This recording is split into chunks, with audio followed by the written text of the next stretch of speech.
All right, so, folks, AOC, Sandy, right?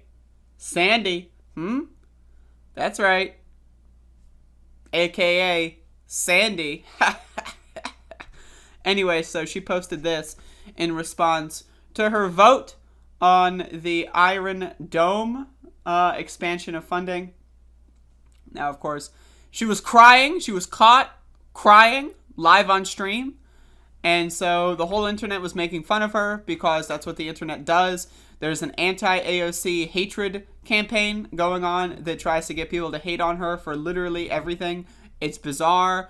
It's incredible. But I haven't read this yet, so I don't know what the excuse is. Again, obviously, I support her voting no and not present, but there's a lot going on in New York. I think she's trying to, do some, district hedge bet. I don't know, whatever. The point was, she's not the make or break vote, so at the end of the day, it doesn't really matter. It's not like she could have stopped the Iron Dome from getting an extra $1 billion. That being said, let's read to our New York 14 community. Yesterday, the House called to the floor a rushed $1 billion supplemental military funding for a bill for Israel's Iron Dome defense system. I want to be clear with our community that I'm opposed to this bill, but ultimately cast a present vote. Interesting. My job... Now, again, I want to focus on the fact that Jamal Bowman, also from New York, voted yes on this bill. So... is there a giant coordinated hate campaign against Jamal Bowman for voting yes? What about Pramila Jayapal? Is she trending because she voted yes for the Iron Dome? So again, I want to be very clear here. Anyone who's trying to single out AOC over this is probably stupid. But I'm gonna comment on it. My job as your representative is to first and foremost serve with transparency and remain accountable to you, the people of New York's 14th Congressional District. First, let me begin with why I believe this bill should have been opposed. Contrary to popular narrative, this bill was not for all U.S. funding of the Iron Dome, and opposing it would not defund U.S. financing of the system in any way, shape, or form. Since 2011, the U.S. has provided $1.7 billion to the Iron Dome for the Iron Dome and is already financially committed to continuing these funds to 2028. This bill adds an additional $1 billion in funding in 1 year to the system alone. For context, that is an amount in 1 year that approaches all the funding to the system we have provided over the last decade. And this is in addition to the $3 billion authorized earlier this year in other forms of military funding to the Israeli government. I believe strongly that Congress should take greater scrutiny with all military funding across the world. I also believe that for far too long, the U.S. has handed unconditional aid to Israeli government while doing nothing to address or raise the persistent human rights abuses against the Palestinian people, and that this imbalance of power must be centered in any honest conversation about Israel and Palestine. In addition to the many other governments we militarily fund with a pattern of human rights abuses, such as Saudi and Colombia-related amendments I introduced last week as well. It goes on, folks. In addition to opposing the substance of the Iron Dome supplemental bill, the process of bringing it to the House floor was deeply unjust. The legislative language itself was initially introduced earlier this week by way of an attempt to quietly slip the funding into routine legislation without any of the usually necessary committee debate, markup, or regular order. A funding leap this significant in a policy area that is already so charged and fraught for many communities, particularly our own, deserves the respect of proper legislative process. Unfortunately, the process did not happen, and the reckless decision by the House leadership to rush the controversial vote within a matter of hours and without true consideration created a tinderbox of vitriol, disingenuous framing, deeply racist accusations and depictions, and a lack of substantive discussion on this matter. I want to be clear that the decision to rush this vote, virtually preventing any member from meaningfully consulting with their community, was both intentional and unnecessary. Even the night before, as it became clear that the discourse around this issue was quickly devolving from substance to hateful targeting, I personally had a call with the House Majority Leader to request a 24-hour stay of the vote so that we could do work necessary to bring down the temperature and volatility, explain our positions, and engage our communities. That request was ultimately dismissed.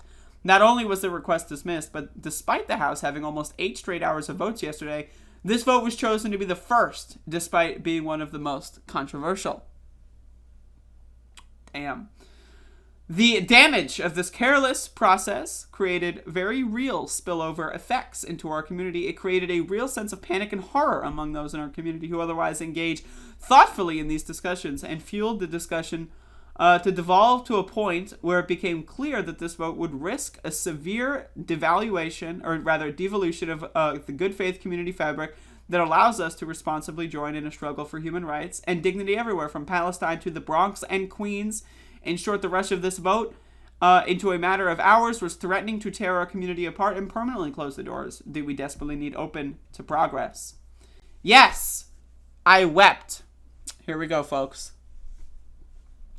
The tofu of this statement. Yes, I wept. I wept at the complete lack of care for the human beings that are impacted by these decisions.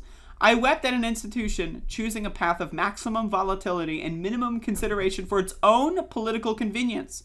And I wept at the complete lack of regard I often feel our party has to its most vulnerable and endangered members and communities, because the death threats and dangerous vitriol we'd inevitably receive by rushing into a sensitive, charged, and under-considered vote weren't worth delaying it even for a few hours to help us do the work necessary to open a conversation of understanding. It certainly wasn't the first time people's well-being was tossed aside for political convenience, and sadly, I do not believe it will be the last. To those I have disappointed, I am deeply sorry. To those who believe the reasoning is insufficient or cowardice, I understand. To those who asked me to quell the volatility of this moment in our community, which constituted the majority of our constituent feedback our office received, I hope we can take this moment and opportunity to more deeply engage in and grow a true substantive movement of community support for human rights around the world, which includes cherishing and respecting the human rights of Palestinian people. All right, so it's okay. It's a decent response. I think personally, I'm going to be honest. I think personally her voting present instead of no or yes, I'm going to be real with y'all. I'm going to say that that's probably generated more discussion around the issue than if she voted no or if she voted yes. If she would have voted yes, there would be no discussion. If she would have voted no, there would have been some discussion. I think the fact that she voted present for DHS, let's be real. I want to be very clear. The same people that go out there and talk about how AOC is evil, she's a disgusting, evil sellout, she's a shitlib sellout, evil, rad lib, identity politics using liberal sellout, emphasis on sellout. Those people are the same people that thought that electing Trump would be like a 12D chess move into, giving everyone health care, because then someone super radical is going to win in 2020. Those people thought it was Tulsi Gabbard, by the way. Again, the same people who think Trump was doing 5D chess are the same people who think AOC can't do 4D chess. I'm sorry. I don't know. I don't care. At the end of the day, the entire Republican Party and the entire Democratic Party were going to vote this through regardless. They can do bipartisanship when it comes to massacring and committing genocide in apartheid states. That's bipartisan. But what's not bipartisan is domestic infrastructure packages that are going to actually help us not die. That's not bipartisan. That's a huge dog and pony show. But when it comes to throwing $1 billion at a useless fucking piece of garbage that all it does is just protect Israeli citizens from retaliatory fire from a group of people that they've been terrorizing for decades, I don't know. That's a problem. Also, I think she's probably dealing with a lot of things in her district, and president was just a way to deal with that a little, extend the clock on a little bit. I don't know. There's probably a lot going on here. I don't give a shit. Ultimately, I don't give a shit. As my ideology, I would have voted no. But again, I'm not in Congress. Who knows how I would have voted? If I had 30% of my constituency saying that they demand that I vote yes or whatever, and there wasn't enough time to convince them why no is the appropriate vote, I can understand voting present and then maybe trying to delay the clock and then do a statement like this. This makes sense to me. That being said, I don't care. I don't care what the fucking overreaction is. People who think she's spineless so she's canceled, you're dumb.